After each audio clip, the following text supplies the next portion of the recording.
Thanks for inviting us in. It's now 11 o'clock and we begin tonight with the Delphi murders trial. The focus today, guns and ammunition. The prosecutor's goal today was to connect a single bullet found at the crime scene to Richard Allen.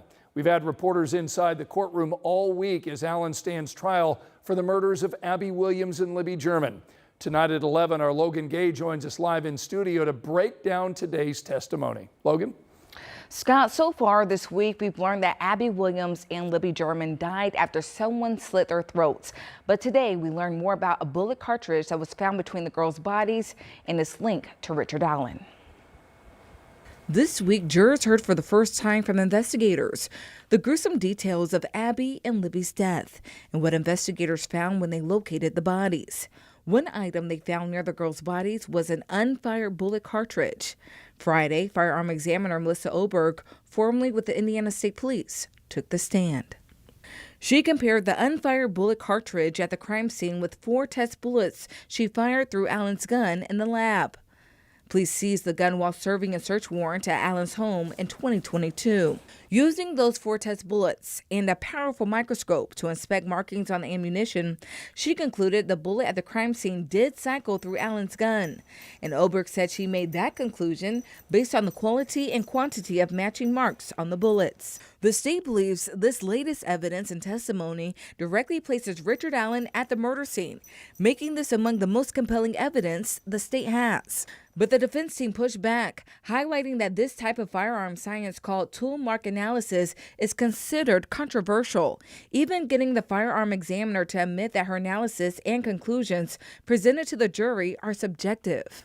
They also emphasized that the state's analysis was based on a bullet at the crime scene that was not fired, while the test bullets in the lab were fired. WTHR legal analyst Katie Jackson-Lindsey says she thinks it'll be hard for the jury to find guilt just based on that one piece of evidence. Jackson-Lindsey is waiting to see if the prosecution presents evidence of alleged confessions made by Richard Allen. And so when you think about those 3 big things, the last thing that they have is those confessions. And like I said, having a defendant himself tell you that he committed a crime, it's really hard for the jury to disagree with that. And so that's going to be really difficult evidence for the defense. When asked if she thinks Allen will take the stand, Lindsey said she would think not, because we will hear Richard Allen through those confessions. Then we will hear his lawyers challenge those confessions, and by challenging those confessions, his story is being told through the process. Richard Allen will be back in court tomorrow, and our Emily Longnecker will be there. Logan, thanks so much. And be sure that you join us every weeknight at 10 o'clock for our Delphi debrief. Our reporters there in Carroll County and our legal analysts do a deep dive on this case every day. You can watch it on WTHR Plus. That's our streaming app. That show also airs at 9 in the morning. WTHR Plus is a free download. You can get it on Apple TV, Amazon Fire Stick, and Roku. Tonight, an IMPD sergeant has been indicted on federal charges of child pornography. Today, the Department of Justice announced that Javed Richards is facing 5 counts of distribution of child sexual abuse material and 1 count of possession of child sexual abuse material. Richards was charged with 13 counts of child exploitation and 1 count of possession of child porn here in Marion County. The 12-year IMPD veteran pleaded not guilty to the state charges back in August. He is suspended from the police department pending a recommendation of termination from the IMPD Civilian Police Merit Board. Angela? Scott, it's been a cloudy Friday night. We're in the 50s and 60s. The cool air for now still north of I-70. It's already down to 50 in Kokomo. We have 53 in Lafayette and in Muncie, but still 61 in Indianapolis and still 65 degrees in Bedford. College game day at IU. Bloomington, early morning temperatures will be in the mid-40s. Kickoff at noon, sunshine and 58. It's also Ball State homecoming. That's a 3:30 kickoff near 59. Angela, thanks so much. And now to Decision 2024, the race for the White House. Former President Trump and Vice President Harris spent today in Texas making big pitches to voters there. Thousands of people packed Shell Energy Stadium in Houston for a Harris campaign event. The VP joined by Beyonce and Willie Nelson. Harris says Texas is a key state in the fight for reproductive rights. Sadly, the elected leaders of Texas, a lot of them, have made Texas ground zero in this fundamental fight for the freedom of women to make decisions about their own body.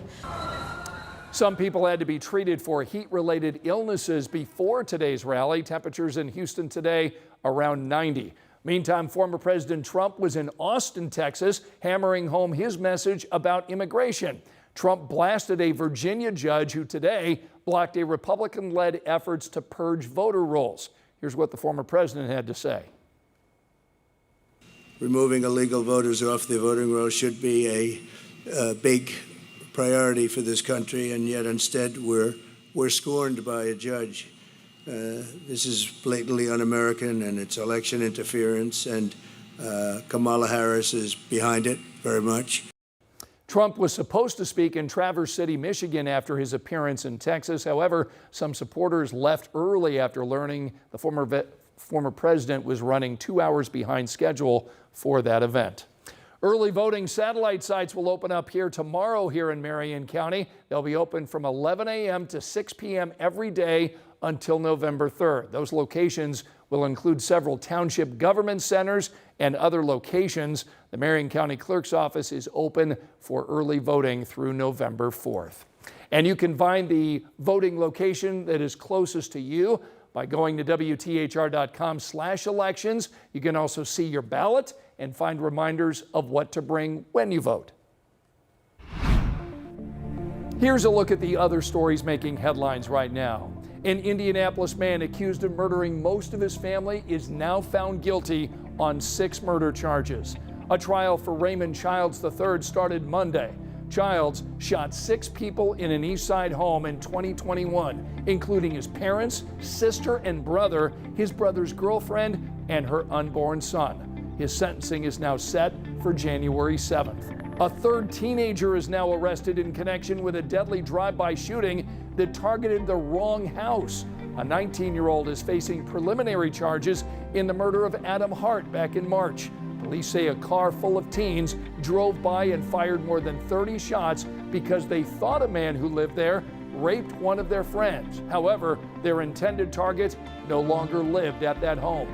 200,000 people are expected here in Indianapolis next weekend when Taylor Swift performs 3 concerts for her Eras Tour at Lucas Oil Stadium. So this is going to mean a lot of traffic, plus road closures and congestion downtown. IMPD is doing what is called a canceled day off. This means all personnel will be working. Metro Police tell us they're in constant contact with state and federal law enforcement to keep our city safe. At this point, there's no credible threats concerning this event. So that is an ongoing conversation that's occurring daily. Yes, we're an event city. This is huge. There's no mistake about it.